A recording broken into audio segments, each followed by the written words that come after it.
I try to keep everything dealing with, reality, you know what I'm saying?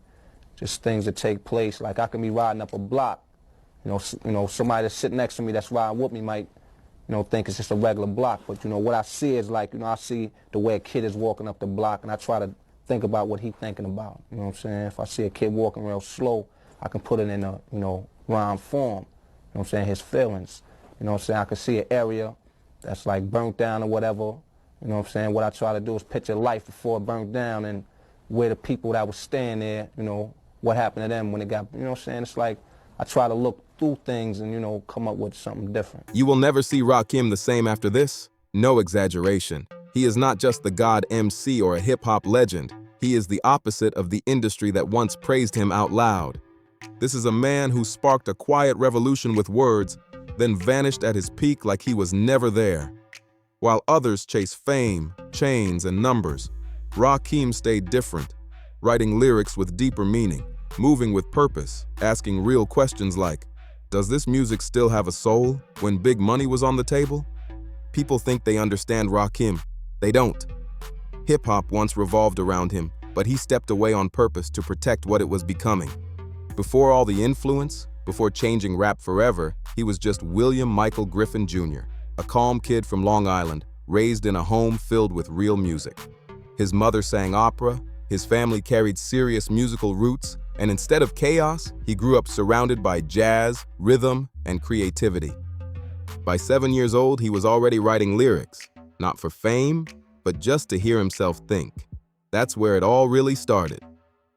He had this quiet habit, recording himself, playing it back, fixing every word like it really mattered.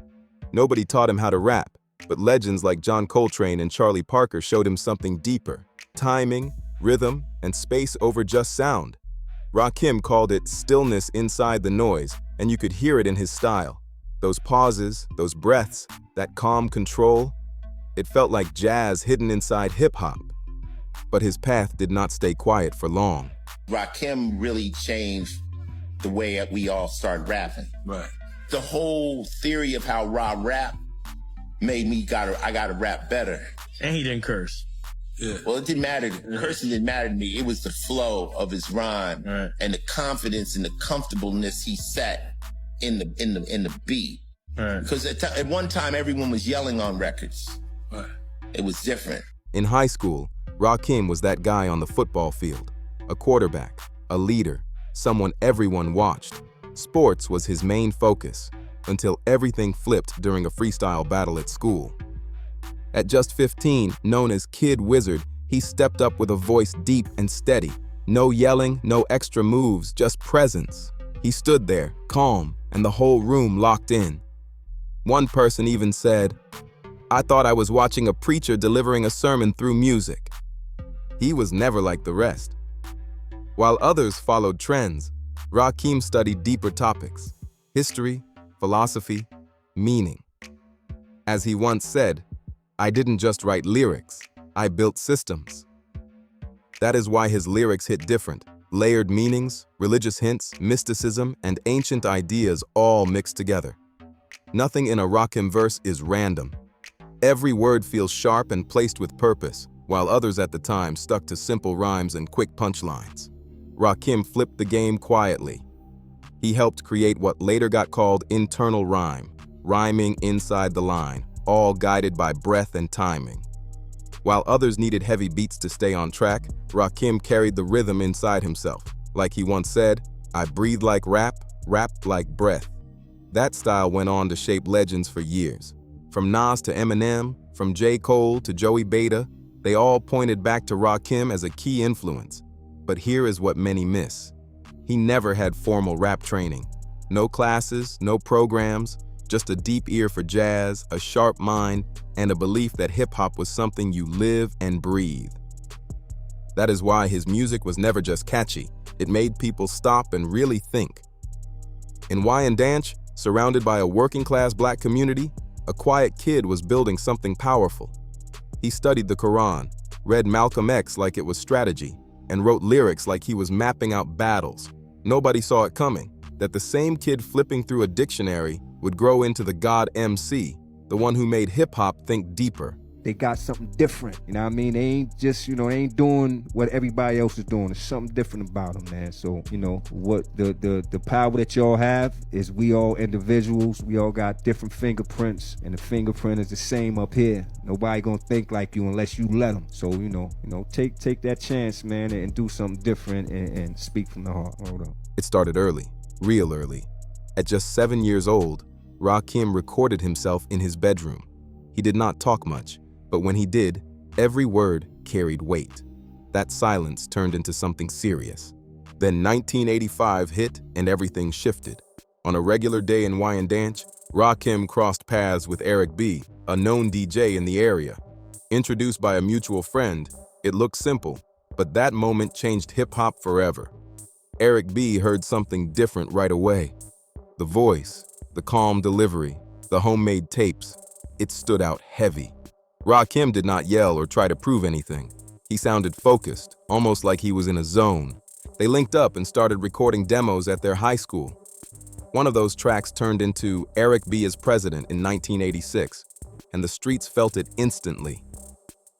Not long after, in 1987, they dropped Paid in Full, and everything changed. This was not just an album, it was a statement, a line drawn in the sand. Years later, MTV even ranked it as the greatest hip-hop album ever, and voices in the culture called Eric B. and Rakim one of the most influential duos in music history. But behind all that praise was something deeper, a quiet takeover of how rap even works. At a time when most rappers stuck to simple rhymes and stiff patterns, Rakim came in and broke every rule. He pushed in tonal rhyme, bending lines from the inside, moving with total control.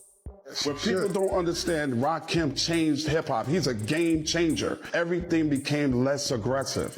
Think about the way he rhymed, his rhyme patterns. Single-handedly, if you would do a family tree of hip-hop and people that came directly from other people, there is no Jay-Z, there's no Biggie, there's no Nas. That smoothed out style of rhyming came from Rakim. He did not follow the beat. He created his own rhythm, like a smooth sax solo. Even big names had to admit it. Before Rakim, nobody even talked about flow like that. After him, it became everything. His verses felt calm but powerful, like thinking out loud with purpose. Rakim was not just rapping, he was sending messages. Lines like, "There's nothing I can't solve," carried real meaning, tied to deeper beliefs about identity and growth. For him, hip-hop was never just music, it was a mission to wake people up. While most hip-hop back then focused on street drama, ego, or fighting the system, Rakim moved different. He turned the MC into something deeper, almost like a guide, someone leading people through thought, not noise. He even said it himself. "I write lyrics the way others write scripture," and you could feel that in Paid in Full. Each track hit like something spiritual, calm, powerful, and full of meaning. Rakim did not rely on flashy moves or hype energy. No extra voices, no distractions, just him standing still, delivering lines that cut straight through. If others were loud and explosive, Rakim was steady and heavy. The more you listened, the more it stayed with you. By the late 80s, he had already changed what it meant to be a rapper. Some people hustle to be seen, others hustle to disappear. Yeah. I'm not, Rakim says the one thing I don't need is a spotlight because I already got light. Experts even broke it down later, calling his work a shift toward real poetry in hip-hop. His mix of jazz influence and deeper thinking made his style impossible to fully copy. People tried to match the flow, but they could not match the calm power behind it. Rakim did not follow the industry, he made the industry catch up. While other rappers pushed to be louder and bigger, Rakim did the opposite. He stayed calm, almost silent, and still, the whole world listened. That is the power he carried. Being called the God MC sounds legendary, but living with that title, that pressure hits different.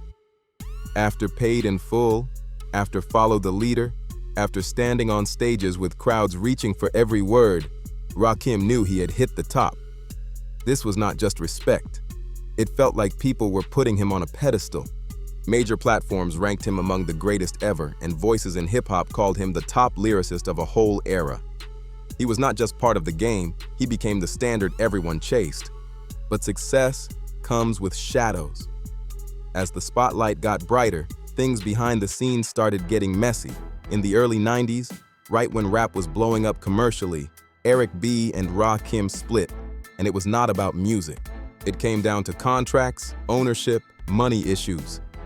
Suddenly, Rakim had to deal with lawyers and business moves instead of just lyrics. And just like that, he went quiet. No big exit, no announcement. He stepped away on his own terms. It took years, almost 8, before Rakim stepped back in. In 1997, he returned solo with The 18th Letter. No Eric B., no DJ, just him. And that title? Not random at all. R is the 18th letter, his way of saying, I'm still here, still standing. The album came in strong, debuting high and going platinum. But this was a different Rakim. Less flashy, more reflective, more serious. You could hear it in every track. A man who had been through the industry machine and pulled himself out piece by piece just to stay real. So always, create from the heart, man. And what happens is people, first of all, they realize the difference, right away. And then they start to learn the artist as a person. Because when, like anybody that does something that everybody else do, it's like it ain't interesting. It's like, But when somebody come out different and they got like a different sound or they doing something different, all of a sudden the listener now, he want to figure out what makes this person tick. Where was they born at? Then came The Master 2 years later. Critics respected it, but the timing was off. Hip-hop was speeding up. Clubs, hype beats, quick hits. Rakim stayed true to his slow, controlled style, and that calm energy just did not match the loud direction the game was heading. Then came a moment fans could not believe. Around 2000, Rakim linked with Dr. Dre under Aftermath. This was huge. People imagined the God MC over Dre's production. It sounded unstoppable, but it never dropped. After years of back and forth, it fell apart. No drama, just different visions. Rakim said it clear. I wanted truth. Dre wanted street stories. I wanted rap to awaken people. He wanted rap to set the club on fire. That right there says everything. They could not match visions, and Rakim stepped back into silence again. No big shows, no award stages, no tours, no drama. He did not chase attention. He disappeared on purpose. By then, nearing 40, while others were switching styles to stay relevant, Rakim moved different. He left it all behind and settled on a quiet farm in Connecticut. No cameras, no deals, just peace, a pen, and the Quran every morning. 10 full years without dropping an album. 10 years where the world almost forgot there was once a rapper who did not rely on hype, did not need controversy, and still had people locked in just by how he delivered words. Then in 2009, he came back with the 7th seal. No loud rollout, no marketing push, just a message. It did not follow trends, it stood on its own. It was not about charts anymore, it was about meaning. Rakim showed something rare. He walked away, came back, and never lost himself. He turned down big money just to stay true. In the end, he proved one thing. Real greatness does not need noise. It lives in what people remember when everything goes quiet. When an MC turns into a messenger, everything changes. If Paid in Full was a statement, then Rakim's whole career feels like a living scripture. While many rappers used lyrics to boost ego, Rakim used them to carve something deeper into the soul. Back in the mid-'80s, when rap was all about who was tougher and more real, Rakim went the other way. He looked inward, choosing thought over noise. That path led him to the 5% Nation, a movement built on the idea that a small group carries the responsibility to awaken others. From that point on, William Michael Griffin Jr. became Rakim Allah. Not just a name change, a full statement.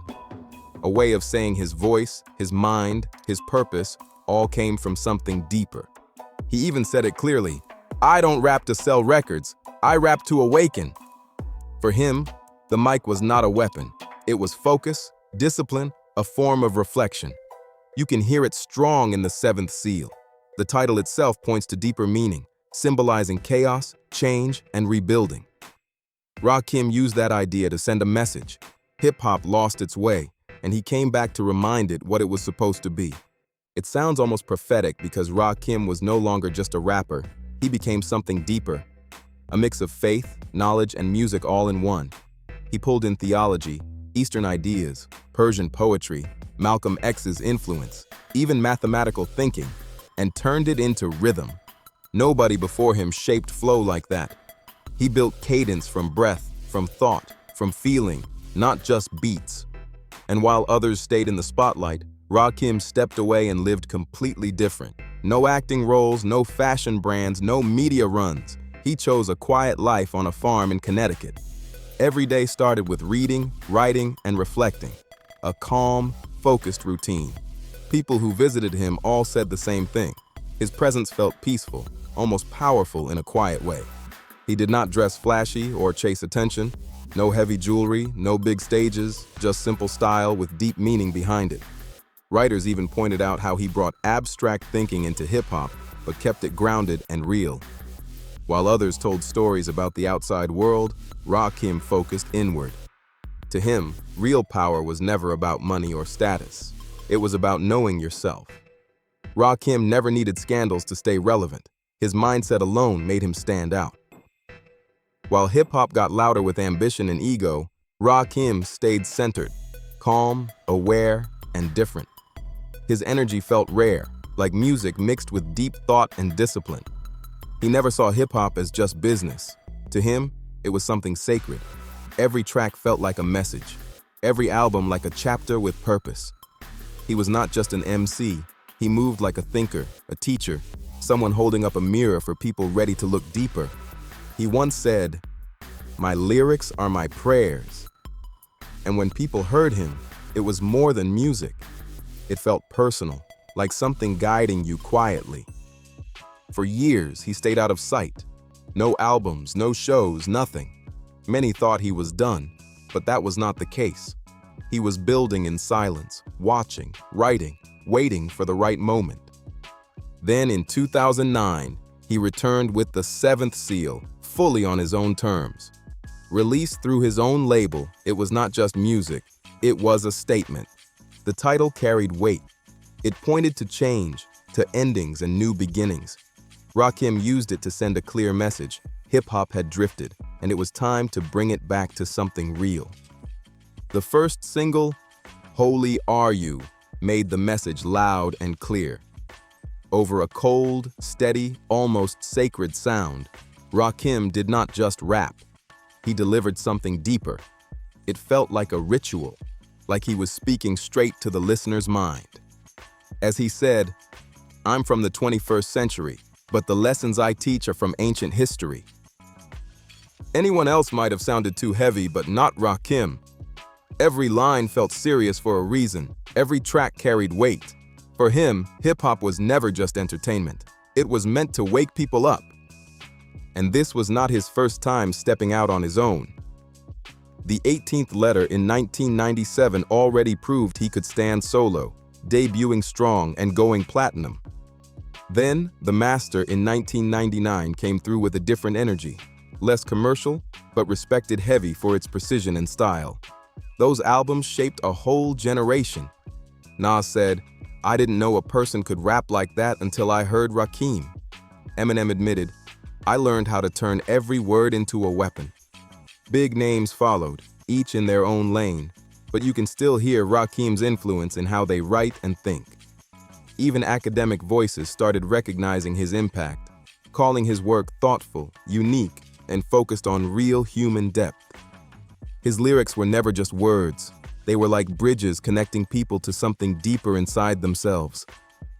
That is why his return did not feel like a comeback. It felt like a rebirth. Rakim came back with full clarity. No chasing trends, no trying to fit into the new wave. He moved on his own path, building a space where rap was not about hype, but about direction and purpose. Every project felt like a guide, every track like a lesson. He helped shift rap from street corners into something more thoughtful, more aware. His legacy is not just skill, it is vision. He showed people how to stay grounded even when everything around them gets loud. In a world full of noise, Rakim proved something powerful. Silence can hit even harder. With the Seventh Seal, he did more than drop music. He made a statement that could not be ignored. While others came back chasing old fame, doing shows and deals, Rakim stepped away from all that. He chose a quieter life, focused and real. By his 50s, he was not just an artist anymore. He became a symbol of something bigger.